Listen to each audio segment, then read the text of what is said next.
Boa tarde. Sejam bem-vindos ao ACEA Podcast, um programa que pensa a educação e dá voz à educação. Meu nome é Mário Costa. Terei a honra de conduzir este programa de interesse de todos, de gestores escolares, de decisores políticos, de professores, de acadêmicos e de todos aqueles que amam a educação. Hoje, trouxemos um tema de extrema importância para a ação didática, que é a comunicação educacional. O processo educativo faz-se na comunicação. Desde o princípio da sua planificação até a execução, passa necessariamente por uma comunicação. A questão que se coloca é: como é que a tua escola encara essa questão de comunicação educacional? Qual tem sido a dinâmica comunicativa dentro da sua instituição? Comunicar é instruir. Liderar é comunicar. Influenciar é comunicar. Tudo passa por comunicação. Por esta questão, convidamos um dos melhores filhos da educação, um dos melhores filhos da comunicação. Ele é licenciado em Pedagogia na opção Ensino Primário, pelo ICHED de Luanda. Mestre em Gestão e Marketing, diretor da Expressão Executiva, professor universitário, palestrante internacional, especialista em comunicação e oratória. Realmente um homem que transforma a sociedade angolana por meio da comunicação. É uma fera que trouxemos para hoje. Trouxemos o Dr. Genoa Sampaio, a quem a equipa da CE deseja boa.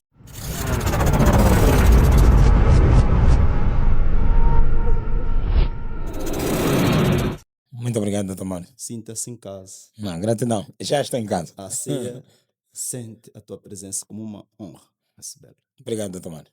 Doutor, começamos com uma questão muito simples.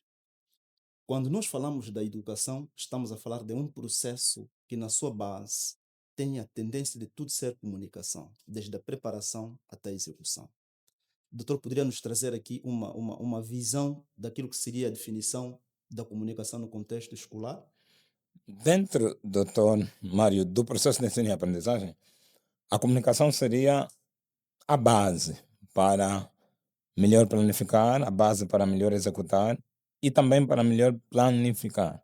Quando nós estamos a falar de comunicação didática, estamos a falar do cuidado que o professor, que o gestor, que o político precisa ter com a forma como se transmite a informação. Da etimologia, comunicar vai significar tornar comum, permitir que todas as pessoas compreendam o processo. E nossa profissão, o professorado, é sobre isso. É sobre facilitar a compreensão do estudante, de formas a levá-lo a agir em conformidade à informação que ele levou na escola. O grande problema é que o professor comunica para ele e está à espera que o estudante entenda. Aqui temos um fosso.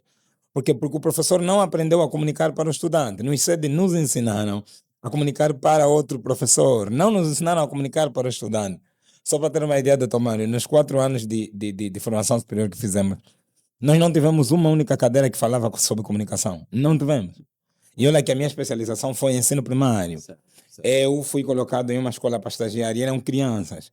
Eu via meus colegas no estágio, eu via meus professores do ICED a comunicarem com crianças, como se estivessem a falar com adultos. E o problema era sempre da criança, esse menino não entende. Deve ter alguma necessidade educativa especial, ele tem dificuldades na compreensão. Não tem. O professor é que está a comunicar de um jeito, que não é o jeito dela.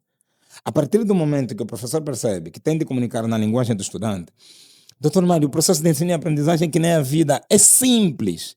O homem é quem complica a vida. É tão simples que existem parâmetros. Quando não se cumprem os parâmetros, nós temos as grandes dificuldades que nós temos. Então, comunicação é isso. Tornar simples a fala de formas a levar o estudante a agir em conformidade com aquilo que o senhor professor transmitiu. E da experiência que o doutor tem no contexto educativo, em especial para a escola, nós quando falamos da educação é um processo amplo, mas estamos a olhar e contextualizar para a questão escola.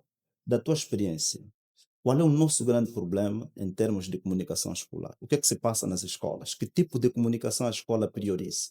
Uma comunicação assertiva? Uma comunicação violenta?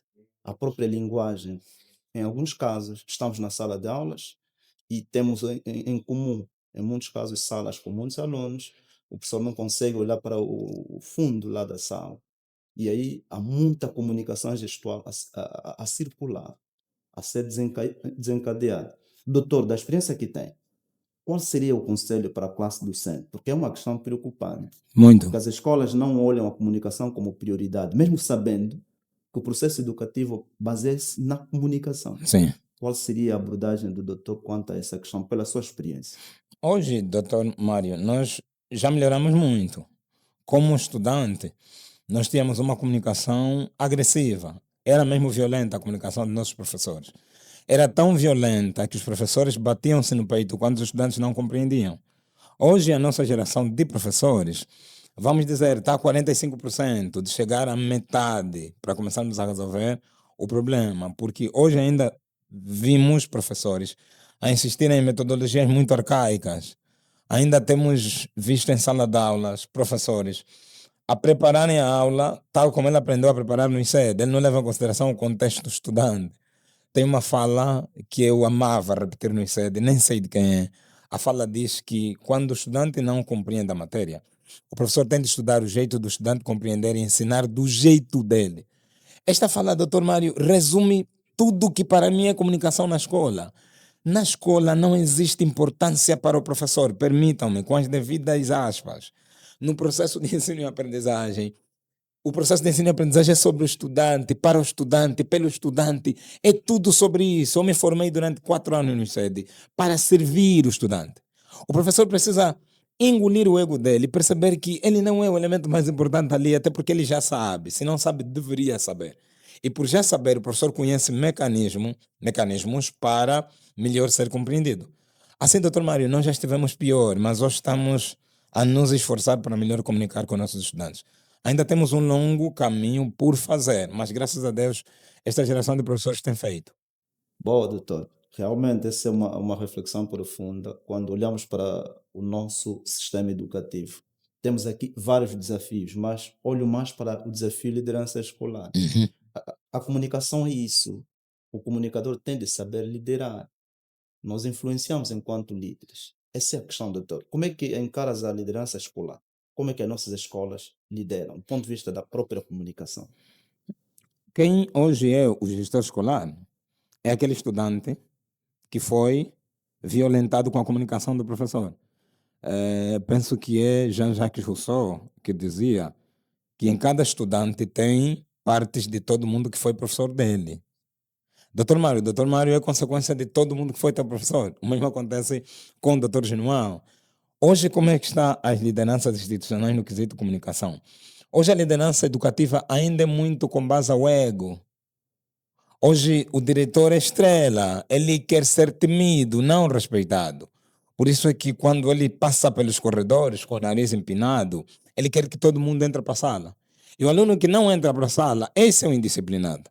Mas hoje as crianças questionam, senhor diretor, é momento de intervalo, o diretor está a passar pelos corredores, tenho de entrar por quê? Não temos aulas, por exemplo, estamos aqui a conversar, não estamos a incomodar. Senhor diretor, temos de entrar porque tem de ficar na sala de aulas. O senhor diretor pode justificar porque é que temos de ficar na sala de aulas?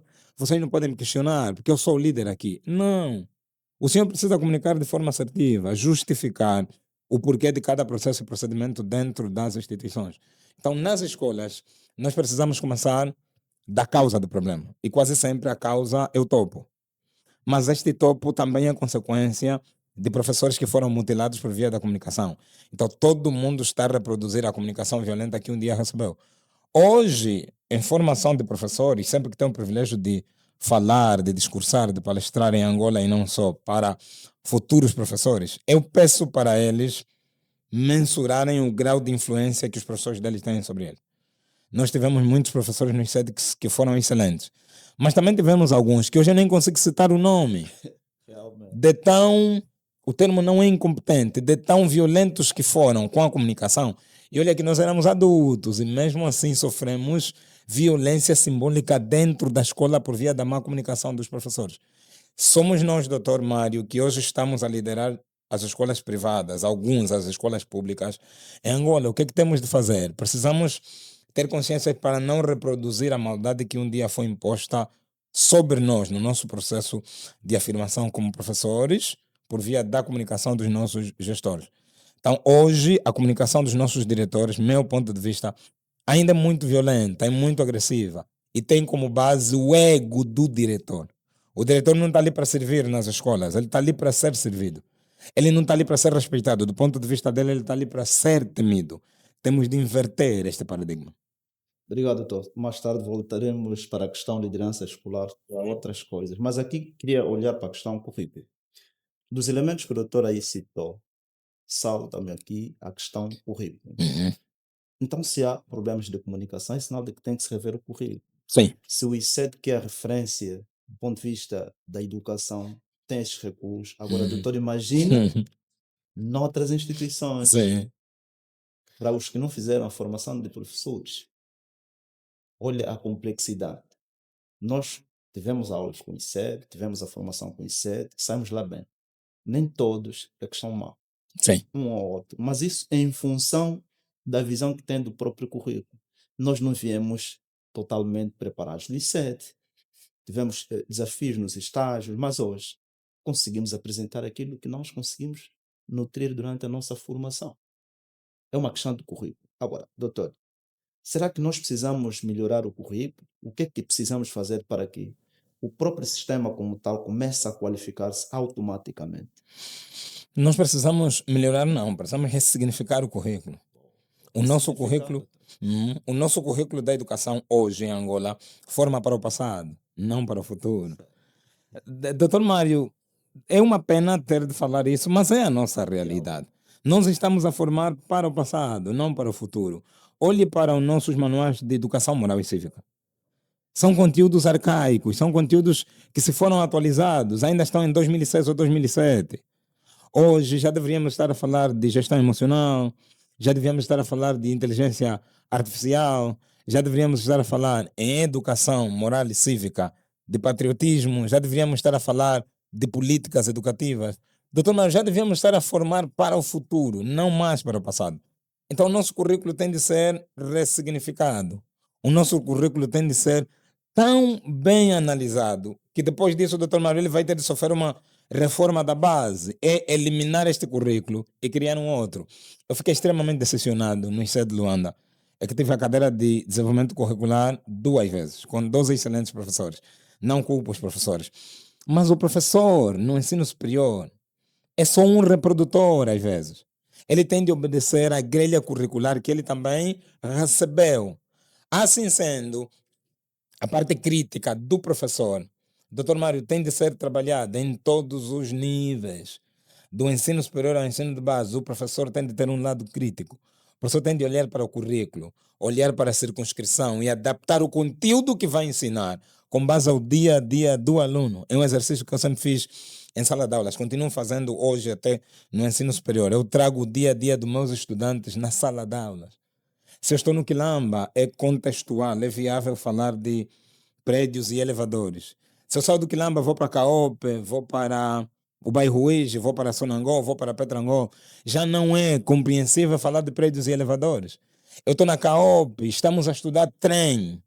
O livro diz que o transporte é trem. O menino, quando sai da escola, vai para a circunscrição, ele vê burro, vê cupapata, vê caleluia. Então traga a caleluia no dia a dia. Traga o dia a dia dos estudantes dentro do currículo. É disso que estamos a precisar para moldar o homem do futuro.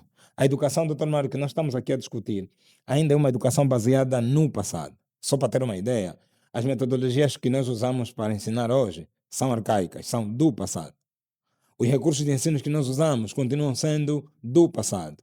Hoje tu ainda vês professores a valorizarem recursos artificiais, ignorarem os naturais. A criança está a olhar para a janela onde tem uma árvore e um passarinho. O professor quer que ele olhe no quadro onde tem um desenho de uma árvore e o desenho de um passarinho.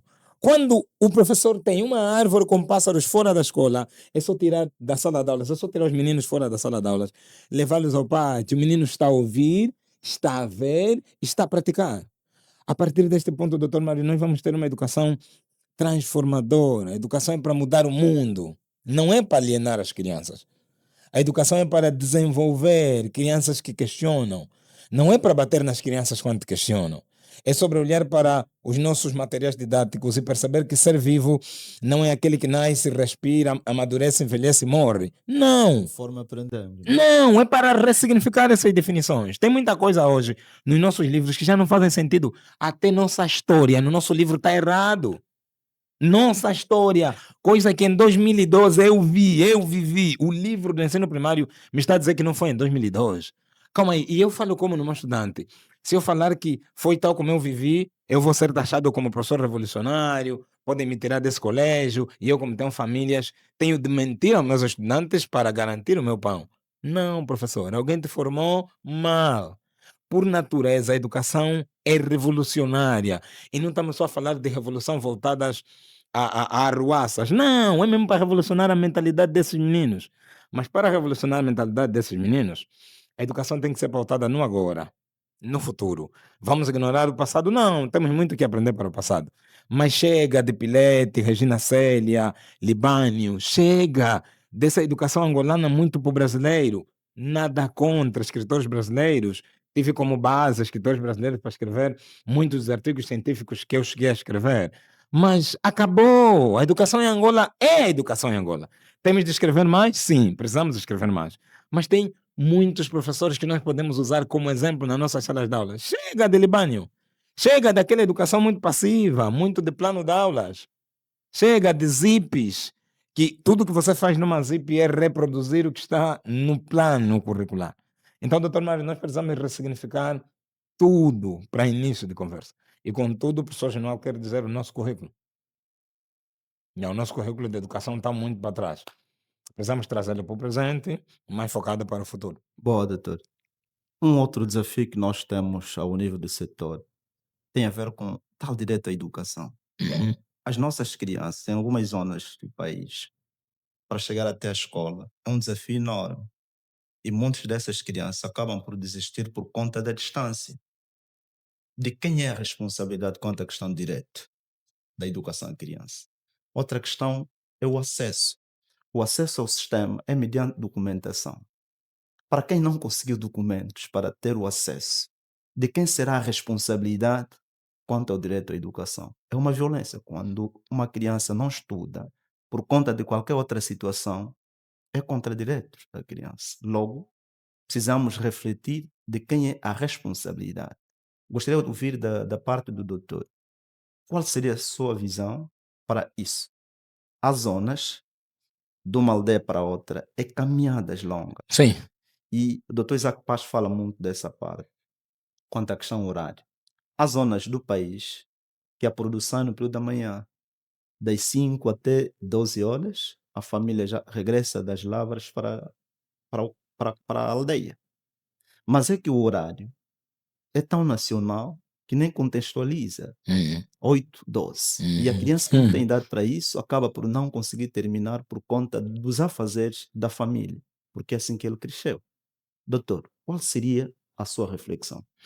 Doutor Mário, a questão das infraestruturas é responsabilidade do Estado angolano. O Estado tem de construir escolas em zonas onde ele tem habitantes, porque é direito da criança estar inserido no sistema de educação. A questão da documentação, aqui a responsabilidade é dupla. É do Estado facilitar o acesso à documentação e também dos pais. Os pais precisam mesmo ter consciência de que têm de registrar os filhos. Entendo que existem zonas, existem aldeias de Luanda que têm de andar muito para ter o registro.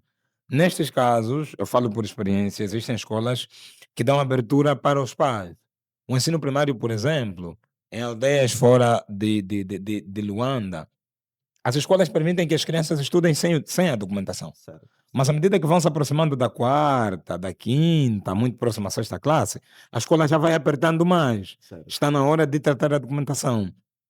O sistema de educação, meu ponto de vista, doutor Mário, é que nem o país todo. Angola é responsabilidade coletiva. A educação também. O Estado tem sua cota parte, os pais têm sua cota parte. Igrejas, famílias, a nossa classe docente também temos a nossa cota parte. O problema, doutor Mário, é que de um tempo a esta parte nós paramos de fazer bem o nosso papel, porque nos tornamos excelentes, especialistas em apontar dedos ao Estado. Não estou aqui a defender o Estado angolano, estou a dizer que nós temos responsabilidades separadas. O Estado tem de construir infraestruturas, tem de construir infraestruturas. O Estado precisa facilitar a inserção das crianças no sistema de educação, precisa fazer isso. A questão da documentação também tem a responsabilidade do Estado, mas a responsabilidade de colocar 10, 20, 30 filhos na aldeia não é do Estado angolano. O pai tem de ter consciência, que para sair de Luanda para o Zango é distante. Para sair do município sede, Lubango, para ir até Umpata, é distante se eu vou tratar documentos não Umpata. Então, eu conheço o meu nível financeiro, conheço o nível de literacia que meu país tem. Tem muita criança fora do sistema de ensino. Eu faço mais 22 filhos. Para depois apontar o dedo ao Estado que o Estado não construiu escolas. Não. Muitos dos problemas em conversa que eu tinha estado a ter com um amigo professor também em Portugal, no mês passado. Ele disse, Genual, muitos dos problemas que Portugal tem hoje não é porque a estrutura de Portugal falhou. Não. Portugal foi desenhada para 10 milhões de habitantes, agora tem um monte de imigrantes. Coloca essa questão também para nós, doutor. Com certeza. Então, doutor Mário, está na hora de nós, como sociedade, nós como país, todos nós, o Estado angolano e nós, a população, está na hora de botar a mão na consciência de que Angola é um projeto coletivo. Certo. Sistema de educação e ensino em Angola, IDE é um projeto coletivo. A ministra da Educação sozinha não fará nada. O professor Isaac Paz sozinho não fará nada. A história diz que os 7 sozinho, até hoje, conseguiu fazer, até onde conseguiu. Mas não é possível controlar os professores que fazem cursos de pedagogia lá no bairro, pouco ou nada aprendem, em alguns casos, e são colocados em sala de aulas para ensinar. Não é responsabilidade só do Estado o facto de que a nossa profissão, nosso ministério, hoje é considerado um ministério de biolo. Hoje, quando a vida do jovem angolano não dá certo, ele vai dar aulas. Como se dar aulas fosse o escape para todo desempregado que o país tem. Não deveria ser assim, mas tem responsabilidade coletiva aqui. O Estado tem de construir infraestruturas, isso eu vou defender até morrer. O Estado tem de construir escolas para as crianças estudarem. Graças a Deus, eu sou adulto hoje, mas fui uma criança que sempre estudou em escolas públicas. E nas zonas de onde eu cresci eram zonas precárias. E mesmo assim, na zona precária ainda tinha uma ou outra escola pública do Estado. Graças a Deus, estudamos assim. Existem zonas onde não há. O Estado tem de olhar, tem de ter um programa, tem de capimentar mais verbas no orçamento geral do Estado. Não apenas só na teoria, mas na prática também. Mas, doutor Mário, precisamos mesmo compreender que Angola é responsabilidade nossa. O sistema de educação é responsabilidade coletiva. Então, cada um tem de fazer a parte dele. A família precisa fazer a parte dele, a igreja precisa fazer a parte dele, a sociedade no seu todo precisa fazer a parte dele, a nossa classe docente idem e o Estado angolano também. Se trabalharmos como uma equipa, não de forma separada, mas de forma unida, vamos ver melhorado o sistema de educação e ensino em Angola. Bom, doutor. Sim, doutor, voltamos para a questão liderança. Eu sou dos que têm estado a defender a questão de metodologia. Eu sinto que, da parte dos professores, falta método. Precisamos identificar um método. Eu sou dos que trabalham com um método que eu chamo de PREA, onde pego o P de propósito, tenho o P de propósito, tenho o E de estratégia, tenho o A de ação, tenho o R de resultado, depois tem o L de ligado. Por que busquei esse quadrúplo? Primeiro, um professor, se não tiver um propósito que lhe move, não chega lá. Precisamos de ter um propósito que se identifica com estratégias bem delineadas para caminharmos para uma ação, colocando em ação a nossa estratégia. Sim. Depois teremos os resultados. O que é que isso quer dizer, doutor? Se o professor não identificar até que ponto ele pode caminhar onde está, porque não adianta você entrar no sistema de ensino como professor e depois quer sair, porque paga mal. Então, precisamos ter algo que nos move no sistema. Então, eu puxei para esse método que eu chamo de PREA. O objetivo é o professor identificar o seu propósito, depois identificar estratégias, desenhar boas estratégias para caminhar e pega as estratégias, coloca em ação. Depois disso terás alguns resultados e a partir dos resultados que vamos olhar se nos levam para legado ou não. Doutor, será que precisamos pensar assim? Porque eu tenho a certeza, doutor, tem um método para preparar pessoas em comunicação. Sim. Tem um método. Por que não podemos contextualizar no contexto escolar? Não seria da parte dos professores identificarmos um método, desenvolver este método para caminhar de forma segura, doutor? Sim, doutor Mário, é uma visão muito interessante, muito interessante. Mas boa parte de nós não chega a pensar assim, por quê? Por causa da violência simbólica que sofremos nas universidades. Porque o nosso sistema de educação e ensino é uma violência simbólica em todos os níveis, doutor Mário. Está tão desenhado para tu não pensares fora da caixa, que se não fores autodidata, tu vais continuar só naquele prisma. Professores que trabalham apenas para o salário acabam não chegando lá, doutor Mário. Eu vivo dizendo que eu não me tornei professor porque escolhi uma profissão. Não, a minha profissão me escolheu. Eu nasci para ser professor. Por isso é que eu continuo, apesar das dificuldades que temos como país e como sistema de educação e ensino. Doutor Mário, pensar assim é pensar muito fora da caixa e nós não fomos formatados para pensar fora da caixa. Permita-me o termo formatados, porque não foi de todo uma formação. Depois da formação superior, nós tivemos de agora correr, conhecer outras realidades para conseguir nos autoformar.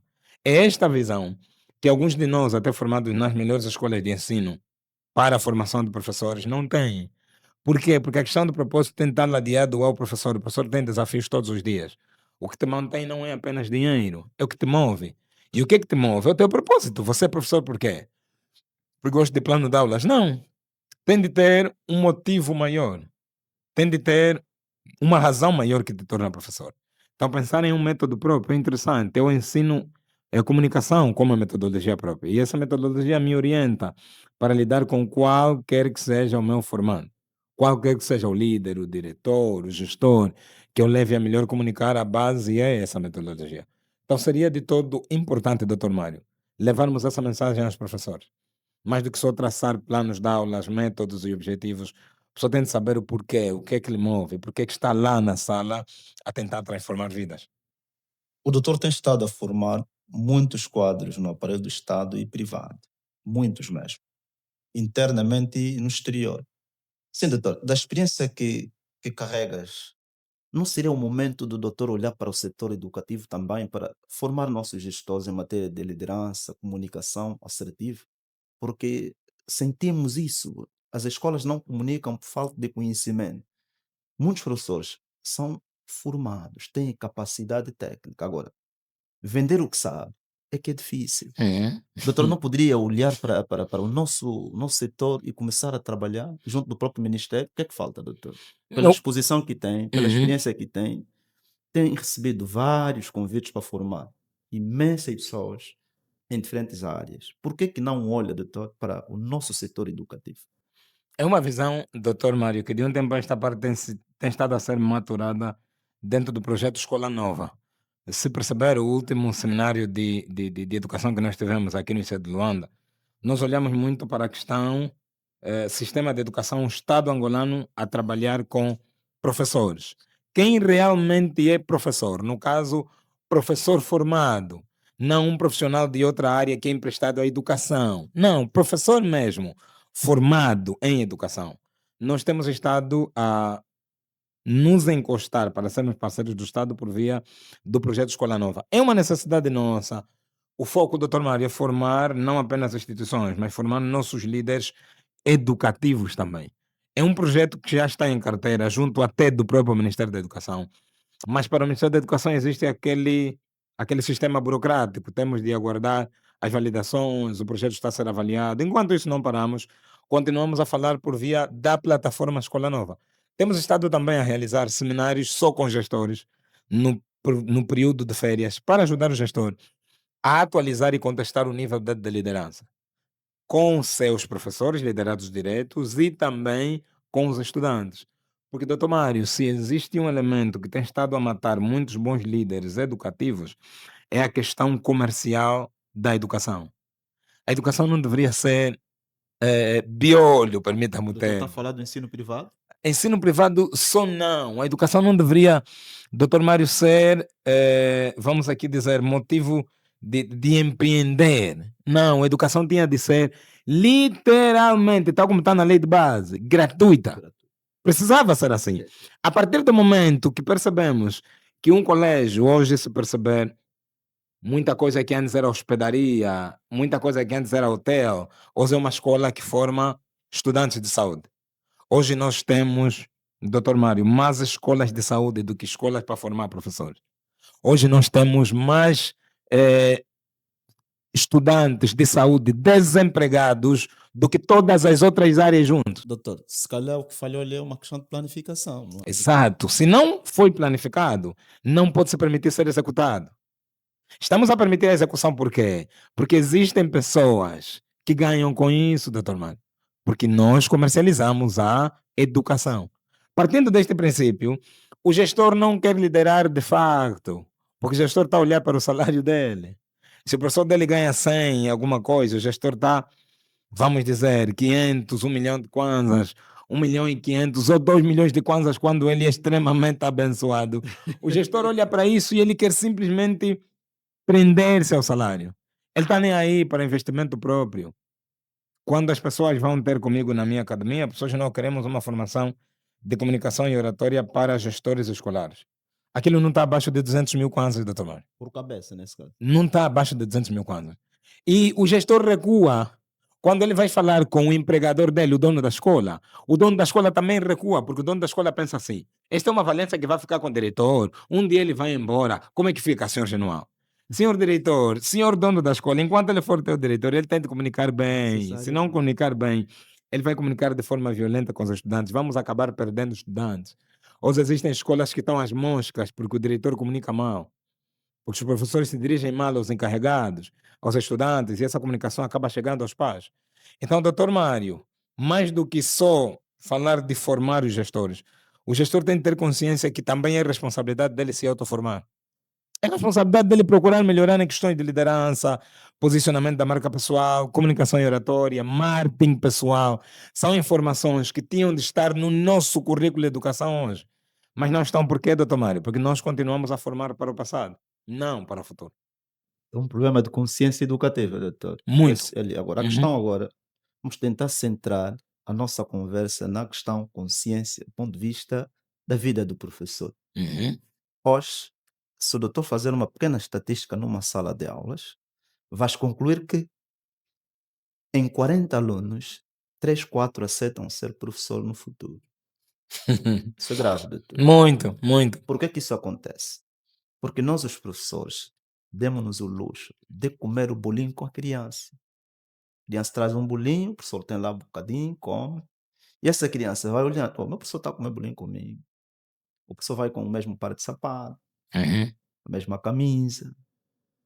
Enfim, tantos desafios. Isso quer dizer que nós vendemos mal a nossa imagem. Sim. Precisamos olhar para isso. O que o doutor aconselha? Como alguém que trabalha para desenvolvimento pessoal, o que precisamos fazer enquanto docentes para sairmos dessa margem para outra? Doutor Mário, no ano 2021, eu comecei a andar com o doutor Ricardo Minge e partilhamos muita coisa boa, muita coisa boa. O Minge é um irmão para mim hoje. E é um irmão para a vida. Vou levar aquele camarada para a vida toda. Tem um coração muito grande. É o tipo de ser humano que eu amo e vou levar para a vida. Yeah. Doutor Minge É, uma benção. É uma benção de ser humano. E em nossas conversas, o Minge apresentou-me o termo profiendedor. O que é o profiendedor? É o professor empreendedor. Bom, Eu peguei no termo do Minge e levei para a vida toda. Doutor Mário, hoje eu empreendo. Hoje eu não sou um professor que, se o estudante olhar para mim, da sola do meu tênis até o meu corte de cabelo, ele vai perceber que esse professor não está a passar fome. bom. Ele vai perceber. Doutor Mário, nós deixamos de ser exemplos. Eu me lembro que, quando pequeno, eu, o professor Genual Sampaio, eu queria ser professor Simão. Eu queria ser professor Arlindo. Eu queria ser muitos dos outros meus professores. Por conta do legado. Eles eram exemplos como cidadãos. Eram limpos, muito educados, tinham os filhos bem educados, não tinham uma vida luxuosa, não tinham, mas não estavam abaixo, não estavam na miséria. Doutor Mário, eu quero ser o professor que vai para a Universidade de VX. Eu vou ir para a Universidade de Lexus. Eu vou. E ainda bem que isso está a ser gravado. Bom, Daqui a alguns anos a sociedade vai me cobrar isso. Doutor Mário, eu vou para a Universidade de Lexus porque eu estou a trabalhar para ter um Lexus. O professor tem de comprar um carro de 220 mil kwanzas. Eu falei no último seminário que tivemos no ICE de Luanda, em base de provocação e também conectar-me com o público. Eu perguntei na introdução do meu discurso: professores, por favor, erga a mão, professores que têm carta de condução. Eu tinha na sala quase 500 professores, doutor Mário. Nem 100 professores chegou com carta de condução, nem chegamos a 50. Aquela imagem me entristeceu tanto que a minha segunda pergunta foi: professores, em tom de reflexão, por que, que você não tem a carta de condução? Assim, em tom alto, no auditório do ICE de Luanda, eles responderam dizendo: professores, não, porque o nosso salário não é bom. Eu respondi: não é sobre o salário, é sobre a mentalidade do professor. O professor não vai para a escola de condução porque ele não acredita que vai ter carro, doutor Mário. Não acredito. Então ele acha inútil ter a carta de condução, visto que eu nunca vou ter carro. Pergunte para teus professores lá no colégio onde é gestor escolar. Meus professores, quantos de vocês têm passaporte? Vai perceber que em 5, 1 ou 2. E o professor não quer tratar passaporte por quê? Porque ele nem sonha em viajar. Mas ele aponta o dedo ao Estado, porque ele diz que o Estado lhe paga mal. O Estado te paga quanto como licenciado? 200 e alguma coisa. 361 hora. 361 não serve para muita coisa para o professor, por quê? Porque ele é professor, tem um salário de 300 e tal mil kwanzas, ele tem 5 filhos, tem 5 pequenas, vive na casa de renda e ele é o pai grande na banda, tá vendo? Ele paga tudo, ele chega, fecha a maratona, vou pagar tudo. Fora isso, professores ganharam um vício com Angofoods e Premier Bates, isso mata os professores. Mas doutor Mário, onde é que está o problema? Na mente do professor. Se o professor coloca um tênis ou um calçado que ele coloca arqueado porque está agastado, o aluno não quer ser professor. Quando me perguntam quem o senhor é, eu vivo me apresentando como professor, porque eu quero muito valorizar a marca dos professores. Nós temos de estar a ensinar dentro do currículo do professor marca pessoal, marca profissional, posicionamento, vestimenta, doutor Mário. Porque identifica-se o profissional pela forma como ele veste. Engenheiro veste-se como engenheiro, dublador veste-se como dublador, até videomaker tem de se vestir como videomaker. Por que, que a bata do professor deixou de ser branca? Agora acho que é verde ou alguma coisa do gênero. A bata do professor na sala de aulas está tão amarrotada como se o professor tivesse a sair sei lá onde. Já é facultativo, já não precisa até usar bata. Exatamente. E hoje o professor coloca uma calça preta, camisa amarela, gravata verde. Olham para o professor, é mais fácil te confundirem com um palhaço do que com um professor. O professor tem que se vestir bem. Doutor Mário, nós deixamos de ser exemplos para a sociedade. Quando estou a dizer exemplo, estou mesmo a dizer exemplo. Ninguém quer ser professor. Porque nós não somos um exemplo. Nós não comunicamos bem. Nós estamos mais a reclamar. Estamos mais a apontar dedo para quem nos governa ou para quem cuida do sistema de educação e ensino do que em sugerir, em apontar soluções. Nós não estamos a discutir o que funciona, estamos a discutir pessoas. Então, doutor Mário, as crianças pararam de desejar ser professores porque nós andamos a comunicar mal. Nosso salário não é bom? Não é, temos de admitir. Mas não precisas ter 1 milhão de kwanzas para se vestir bem. Não precisas. Para ser assiado, para ter para ter um tênis em condições, para ter dois pares de sapato, tu não precisas de ter 1 milhão de kwanzas. Só tens de se organizar com aquilo que tens. Só tens de estudar. Isso que aprendi com o Dr. Ricardo Mins. Tem de estudar empreendedorismo, tem de estudar investimentos, tem de guardar dinheiro, tem de ter mais de uma fonte de renda extra. Faz bolinho, faz quiçango, abre uma explicação, mas não dependa só do salário, professor.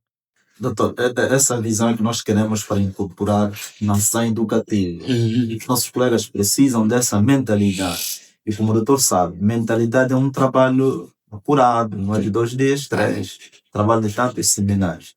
Doutor, tem noção de que há colégios que pagam abaixo de 30 mil kwanzas? Sim, tem. Veja essa questão, doutor. Como é que o professor iria gerir a vida estando com um salário abaixo de 30 mil kwanzas? Qual seria o conselho do doutor? O doutor buscou aí a questão da apresentação do professor. Em alguns casos, deixa de ter razão. Quem ganha 30 mil ou menos, até pode estar nos 40, 50 mil.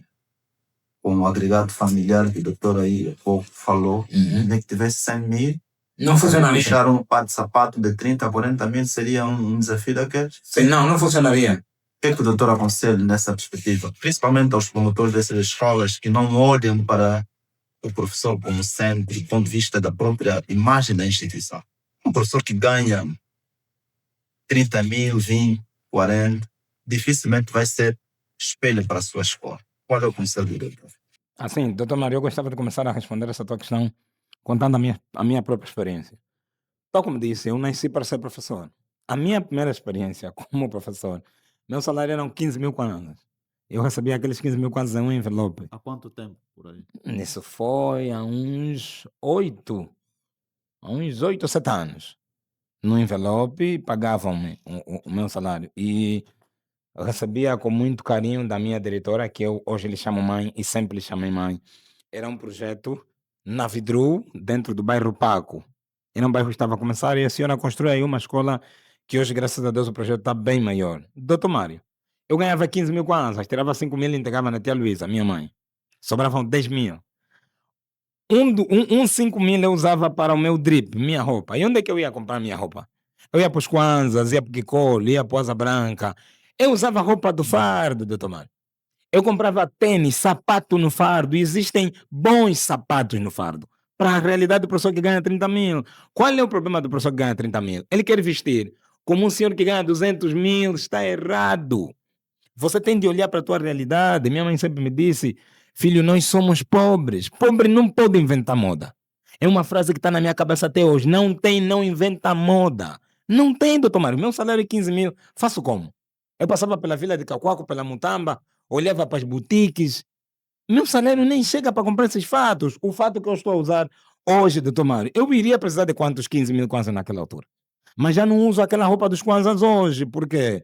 Porque, doutor Mário, à medida que vamos nos posicionando, a tua aparência precisa seguir isso. Então eu ganhava 15 mil. Vivia na Simangola. Da Simangola para a Vidru, eu trabalhava segundas, quartas, quintas e sextas. 4 dias eu gastava quanto de táxi? 600 ir e vir. Metade do dinheiro ficava no táxi. Tinha vezes que eu não vinha para Simangola por casa da minha mãe. Caminhava da Vidrula até o Kifangondo na casa da minha tia para ficar lá para economizar no táxi. Eu era um professor que sabia que tinha necessidades, ganhava mal, mas vivia com base na minha realidade. Não me metia em dívidas, não saía com meninas para ir comer pizza na Shoprite. Pizza como? Como é que eu vou pagar pizza na Shoprite se meu salário é 15 mil? Então, hoje, o professor que ganha 30 mil kwanzas, é lamentável, mas é a realidade dele. O professor precisa olhar para o dinheiro que ele tem e viver com base no dinheiro que ele tem. Tem de viver daquele jeito. Depois que eu parei de ganhar 15 mil kwanzas, eu fui para o colégio Macambris. O Macambris pagavam-me já 60 mil. Uma coisa que eu fiz... Mais 45, é isso? Uma coisa que eu fiz muito top e aprendi com o livro Hábitos Atômicos, não. O Homem Mais Rico da Babilônia. O autor do livro diz, quando você crescer nas finanças, mantenha o teu nível de vida. Depois de começar a ganhar 60 mil kwanzas numa Cambridge, eu ainda ia comprar roupa nos kwanzas. Ainda ia comprar roupa no Kikolo. Eu ainda economizava o meu dinheiro, porque ainda não subiu. Saiu de uma Cambridge, tive uma oportunidade de ir a uma escola técnica. Na escola técnica, meu salário já chegava a 100 e tal, 200 e tal. Dali, falei com um amigo, mano, como é que se faz para ter bons fatos? Geral, quando é que você ganha? 150. Me mostrou uma fonte onde eu tirava fato de 30. Não eram fotos de grande qualidade, mas dava para passar no barulho. Então, doutor Mário, eu fui crescendo com base ao que eu ganho. Nunca inventei modas. Hoje eu não invento modas. Se não tiver a viatura, eu chamo um Yango, doutor Mário. Se tiver escuro, está de noite, olho para a minha conta bancária, daqui a pouco eu vou ficar no vermelho. Não chamo Yango. Vais me encontrar aqui na parede do Benfica, eu estou a fazer o sinal de desvio do Zango. E aparecem pessoas do tipo, calma, ele é o professor Genual. Calma, não, o prof já tinha que ter carro. Não, filho. Viaturas estragam, viaturas andam com a tua esposa, viaturas andam com o teu parceiro. Eu não posso inventar moda. Eu consultei o meu Express e não tenho dinheiro para gastar no Yango daqui até a cidade. O que é que eu faço? Passo do outro lado, pego um Zamba 2 Mutamba, coloco de novo o meu perfume, entro para a reunião, doutor Mário. Eu morri, não. Retirou partes de mim? Não. Fechei o contrato de 150 milhões de kwanzas? Fechei. Vindo de táxi azul e branco. Qual é o nosso problema? O problema é que nós queremos inventar moda hoje, doutor Mário. Então, o professor que nos está a ouvir hoje tem de ter consciência de que, professor, você tem família, você tem as tuas pequenas, tem os teus angofutes, tem as tuas dívidas que tens de pagar, tem a casa no Zango, no Quilamba, sei lá onde você quer viver para comprar. Então, economiza. Viva de acordo ao teu bolso. Cantou Doug Murras uma vez. Sonha de acordo com o Tom Gimbo. Você não pode esticar. A tia Luísa dizia, e ainda diz para mim, minha querida mãe, filho, você não pode esticar além do que a tua mão pode alcançar.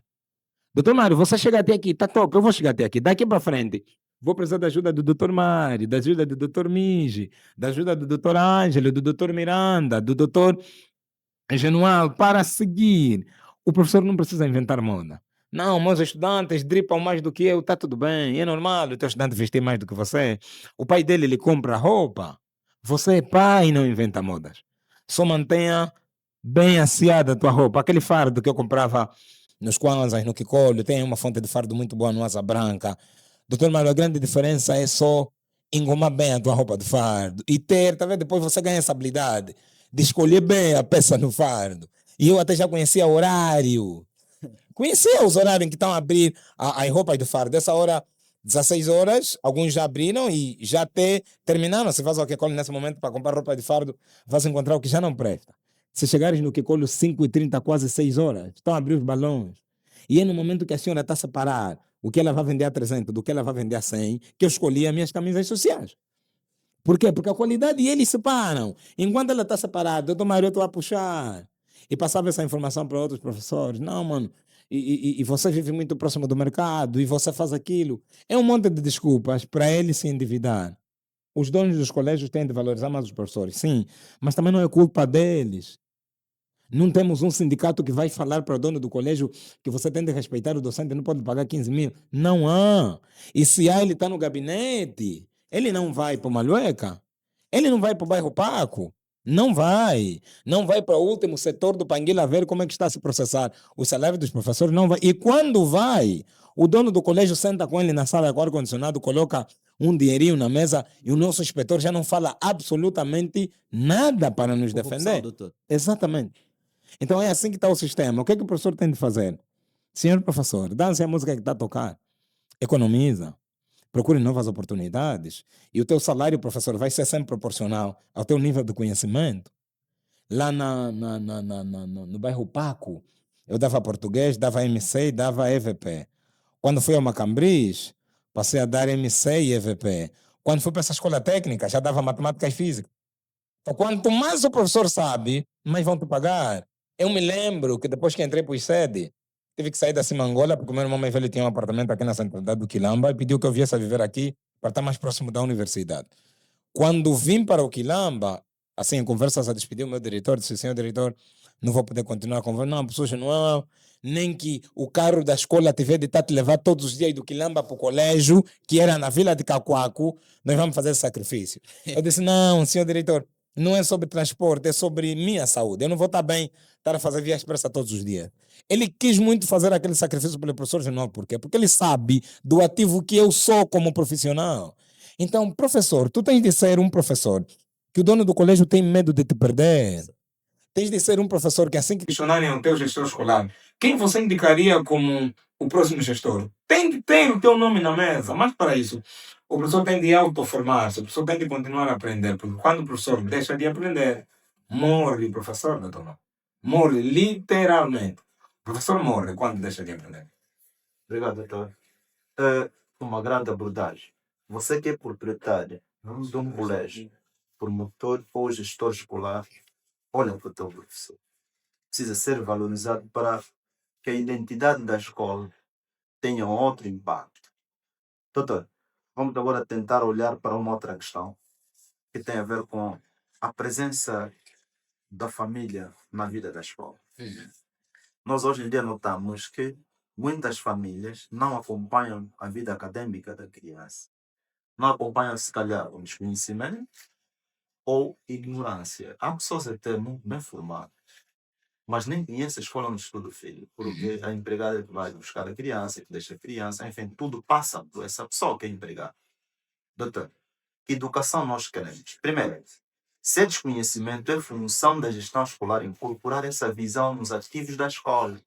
Se o encarregado não conhece o seu papel no processo educativo, necessariamente a gestão tende a despertar esse interesse por meio de formações. Só que a nossa educação centra mais a questão formativa, a classe docente, só os professores. Não poderíamos olhar também para a família. A comissão de pais não deveria estar a dar formações para cada um identificar a sua função no processo educativo. Porque se deixarmos a responsabilidade só e unicamente à escola, alguns que têm funções importantes, como os pais, acabam por deixar essa função à escola e a escola não consegue. Sim. A título de exemplo, quando uma criança reprova, até falamos disso com o Dr. Caldenis, quando uma criança reprova, o pai, se calhar, durante o ano letivo, foi convocado várias vezes, nem aparece, nunca teve tempo. Mas no dia que a criança reprova, ao mesmo tempo, o pai escala a escola para questionar as razões da reprovação do seu filho. Mas quando, na verdade, tinha tempo para acompanhar a vida acadêmica da criança. Porque o professor, quando convoca e apresenta onde há recurso da parte da criança, há toda a necessidade do pai criar mecanismo de acompanhar a criança para ver a evolução. Supomos que no primeiro trimestre a criança não esteve bem.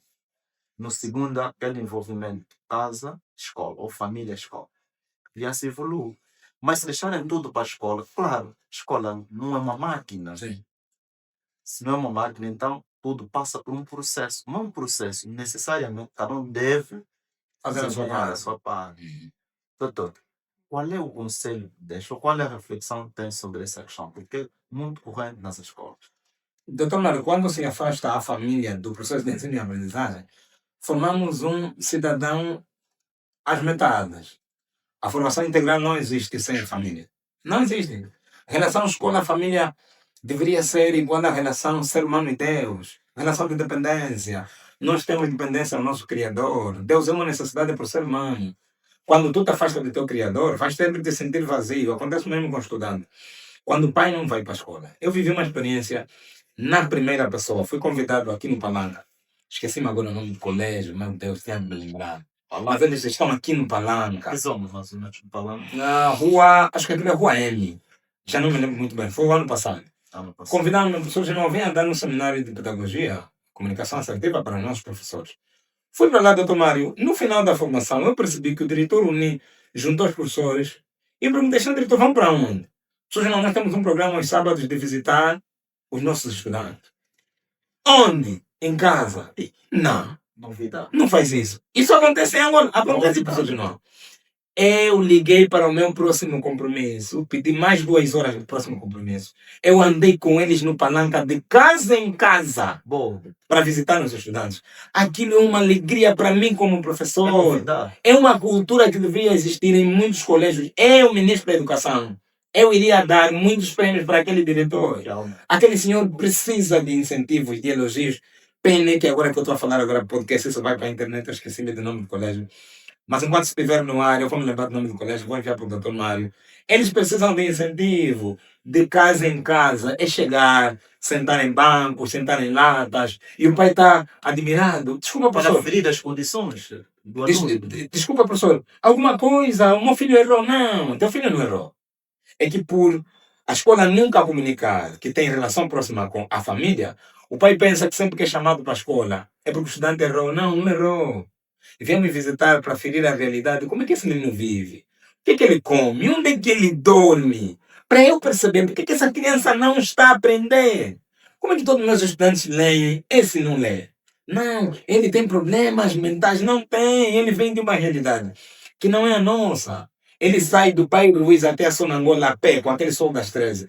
Até ele chegar em casa, ele come e já esqueceu toda a matéria.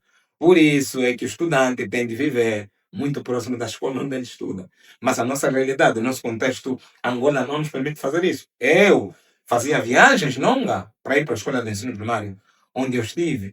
Doutor Mário, a escola tem de estar próximo à família. Se a família não vem, é aquele ditado, se Maomé não vai até a montanha tem de vir até Maomé. A escola tem responsabilidades nesse processo. Não, mas o professor General, eu chamei o encarregado, ele não veio. E depois? Professor, o que você fez? Chamei uma segunda vez, ele não veio. Professor, pergunta no menino, qual é o dia que o papai fica em casa? Domingo. Domingo o papai vai na igreja a que horas? 10, volta aqui às 12. 12 pontos, fica lá no portão da criança. Pai, muito bom dia, com todo respeito. O pai não foi até a escola, mas a escola veio até o pai. Tem aqui um documento que eu queria sentar com o pai e tentar nos entender. Por que do menino? Que tem crianças que sofreram de um sarampo lá na infância. Aquilo mexeu um pouquinho, o pai só vai te contar quando você for para lá, professor. Então, se a família não vem até a escola pode ir até a família. Esse colégio do Palanca deu-me uma lição para a vida toda, doutor Mário. todo colégio que eu vou falar sobre comunicação assertiva, que eu vou falar sobre gestão escolar, eu deixo esse incentivo. A minha câmera é essa. O senhor que está a ver agora o nosso vídeo, seja gestor escolar, se é professor, leve essa informação à sua escola, o dono do colégio onde você trabalha. As pessoas não dizem que tem um colégio no Palanca que não espera que os pais venham até eles. Os professores visitam os, os encarregados em casa. Tem um detalhe, doutor Mário. Eles não vão vestidos de qualquer jeito. Eles colocam uma camisa branca que está escrito Brigada Visita à Família. Está mesmo lá escrito Brigada Visita à Família. E esta brigada serve para quê, doutor Mário? Para visitar a família, para aferir qual é o nível, qual é a condição financeira, qual é a condição social em que este menino vive. Porque isso ajuda, impacta significativamente no processo de ensino e aprendizagem. Bom, doutor, eu desafio o gestor dessa escola a entrar em contato conosco. Isso é uma novidade. São casos raros. Eu vou procurar, Sim. eu vou procurar esse gestor. Vou passar o contato. Doutor, outra reflexão que temos para o doutor. É normal um professor que fica com um aluno um ano de vida todo, conhece bem o aluno, se calhar trabalhou tão bem com ele e no fim reprova. Como é que o doutor encara a reprovação? Eu sou dos que pensam que reprovar é a pior coisa que poderia acontecer numa escola. Por uma razão simples. Primeiro, eu estou com este aluno todos os dias, em especial no ensino primário, que é a nossa área. O professor está com a criança todos os dias. Conhece os avanços e recuos da criança. No fim, a criança reprova. Qual é a sua opinião? Eu, pessoalmente, se a criança está comigo, se o pai participa das reuniões, quando convoco ela aparece, abordamos as situações da criança, a reprovação seria uma surpresa. Qual é a opinião do doutor? Para mim, doutor Maria, a reprovação tem um lado duplo. Primeiro ponto, penso que as crianças não deveriam reprovar só por reprovar. Tinha de ser o último recurso. Conseguimos, lutamos, fizemos, como disse a ministra da Educação, das Finanças, perdoe-me, já oramos, já jejuamos, nada funcionou. Depois disso, nada funcionou, o menino pode reprovar. O segundo pilar é que, para mim, a reprovação é um sinal de amor. É uma demonstração de amor. Mas causa frustrações, doutor. Com certeza, a vida é sobre isso. O aluno, o estudante tem de perceber que a vida é assim, lá fora é assim. Você não vai ganhar sempre. Existem aqueles estudantes que a turma toda sabe, esse vai reprovar, não teve um grande aproveitamento. Nós tivemos as nossas falhas como professor, sim, tivemos. Mas vamos lhe dar uma segunda oportunidade. Vamos aqui cortar o percurso dele, ele vai reprovar, vai repetir no próximo ano letivo. Eu tive o caso de um colega meu no Politécnico que ele era muito desleixado na 10ª. Desleixado na 11ª, ele reprovou na 11ª. Fomos para a 12ª. Como estava no mesmo período, conseguíamos sentir o nível dele de entrega. Ele aprendeu muito com a reprovação. Hoje acontece também conosco, quando nós erramos, doutor Mané. Existem erros que nos levam a acertar. Acontece com a reprovação. Mas aqui, eu disse que é uma dualidade. Por quê? Porque eu defendo que não deveríamos reprovar os estudantes em qualquer condição. Tem de ser o último recurso para lhe ensinar a lição de que você vai pagar por todos os erros que cometer. Primeiro ponto. E que vão existir aquelas vezes que a vida vai te dar uma segunda oportunidade. Segundo ponto. Terceiro ponto, insanidade, esperar resultado diferente do mesmo comportamento. Você vai voltar a reprovar. No sistema educativo em Angola, ainda se reprova os estudantes. Você vai voltar a reprovar, se não mudar de proceder. Mas não é só reprovamos o aluno e ele volta no próximo ano. Não, vamos dar acompanhamento. Vamos dizer para ele, para a família dele, onde falhamos, por que falhamos, e passos, diretrizes do que fazer para melhorar no próximo ano. E o próximo ano, quando ele voltar, eu não posso usar aquelas frases violentas que alguns professores usam. Olha, esse vosso colega aqui, ano passado eu reprovou. Esse ano, se você brincar mais, vou ter reprovado de novo. Não. Não usem os meninos que reprovaram como exemplo para sofrerem bullying, para baixar a autoestima dele. Não, senta com o menino em um ambiente muito privado. Filho, o ano passado tu reprovaste em física por causa do movimento retilíneo uniforme. Então, esse ano, mais do que te ensinar na sala, eu vou dar a oportunidade de participares do meu grupo de explicação.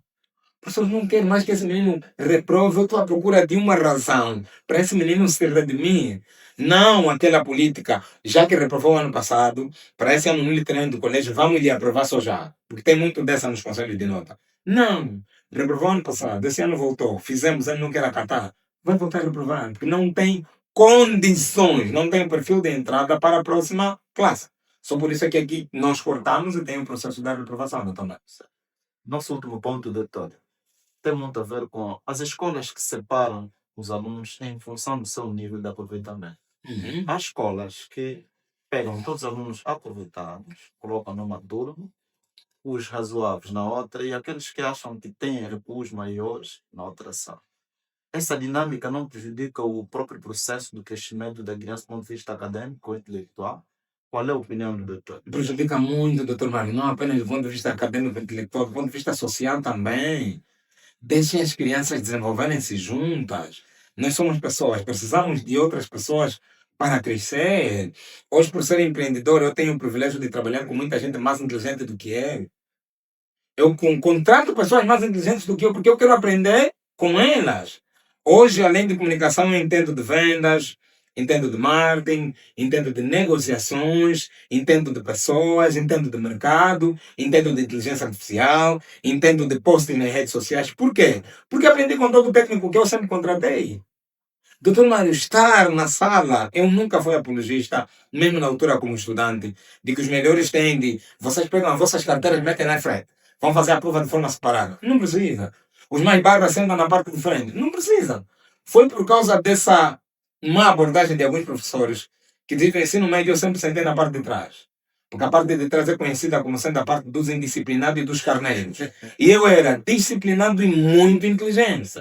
Então, a meio do ano letivo, os professores me diziam, Genô, você devia sentar um pouquinho aqui. Não, professor, eu vou ficar mesmo aqui. Eu estou a tentar comunicar. Professor, não precisa nos separar, não precisa haver segregação na sala. Não precisa. Na sociedade, depois os estudantes passam a se odiar. Porque você era o aluno que o professor não mais amava. Você era o aluno que o diretor Mário mais gostava. Só você que mandava água. Agora, na vida, eu empreendi, não vou te dar emprego. Por que, doutor Mário? Porque a escola falhou. A escola segregou. A escola separou. Deixa os estudantes todos juntos. Eles vão aprender uns com os outros. Vão crescer muito uns com os outros. Eu prestava atenção. Fulano, Armando Pedro ganhou 19. 19? Como é que Armando tira 19 e eu tirei 7? Está errado, eu vou ser amigo do Armando. E fiquei amigo do Armando. Armando, como é que você tira 19? Como é que você estuda? Como é que tu fazes, mano? Fui conhecer a casa dele. Passamos a resolver os exercícios juntos. Eu ganhei as habilidades do Armando em matemática. O Armando pegou as minhas habilidades em química. Eu peguei as habilidades de português do Gilberto. A Nádia pegou as minhas habilidades de biologia. Então temos de conviver, de coabitar. Professores, gestores, deixem os estudantes viverem juntos. Eles precisam daquele ambiente para melhor crescer. Não apenas o intelectual, também o convívio social. Nós vamos precisar de mais seres humanos lá fora da escola do que apenas meros intelectuais. Então, deixem eles conviverem. Deixem eles apresentarem as frustrações deles e aprenderem uns com os erros dos outros a tomar. Isso só é possível quando estão todos juntos. Estamos quase a terminar o nosso programa. Doutor Janual, voltamos no ponto inicial. Qual é a mensagem que deixa a classe docente do ponto de vista da questão do desenvolvimento pessoal? Precisamos muito crescer mentalmente. Sim. A mensagem é muito clara. Senhor professor, por favor, troque as lentes com as quais você vê o mundo. E quando estou a dizer lentes aqui, doutor Mário, estou a falar mesmo do mindset, porque mentalidade é isso, é a forma como você olha para as coisas. Não reclama, não se vitimiza, não aponta o dedo para o Estado. Lembre-se que você tem responsabilidade dentro e fora da sala de aulas e dê o teu melhor. E mais do que isso, professor, aprenda do presente para o futuro, não do presente para o passado. Com isso, pessoas não quer dizer o quê? Estude assuntos como inteligência artificial, comunicação e oratória, estude marketing pessoal e marketing profissional, estude pessoas, estude psicologia social, nada contra William Wundt, mas aquele monte de psicologias que aprendemos no SED, coloca de lado, professor, concentra-te no que é funcional na sala de aulas. E mais importante que tudo isso, nunca olha para ti como uma estrela, você é um servo. O servo serve. Você é um servo de quem? Do processo de ensino e aprendizagem e do teu estudante. O professor tem medo de admitir que ele está ali para servir o estudante. Nós existimos para isso. Fomos formados para servir. Então, senhor professor, sirva com o melhor que você tem. Sirva com a tua melhor roupa, com a tua melhor comunicação. Sirva com tudo de melhor que você tem. Depois de tudo isso que eu disse, cuide também da tua saúde mental. Cuide da tua saúde mental. Não inventa modas. Tem, professor. Não tem, não se mata. Tem algum problema, liga para o Dr. Mário, pode ligar para o Dr. Genol também. Nós vamos ajudá-lo a lidar com os teus problemas. Vamos indicar profissionais adequados fora da nossa área para te ajudar a lidar com qualquer que seja o problema que estejas a enfrentar. Senhor professor, empreenda. Nós não vamos conseguir sustentar as nossas famílias com dinheiro que vem do Ministério da Educação. Então se torna um profiendedor. Professor, empreendedor. Obrigado, doutor. Disponha, doutor Mário. A equipa da SEA agradece a sua presença. Ah, gratidão, Em foi um grande especial prazer. a sua apresentação. Gratidão, Grande foi um sério grande pela prazer. atenção. Sucessos, doutor. Nós terminamos o nosso programa a ser podcast com um dos melhores convidados deste programa. Tivemos o Ricardo Mies, outro grande filho da educação. E hoje tivemos o companheiro Genol Sampaio. A equipa da SEA deixa um conselho para todos. Nós somos a voz da nova educação e a nova educação é para todos. Unidos, juntos, venceremos.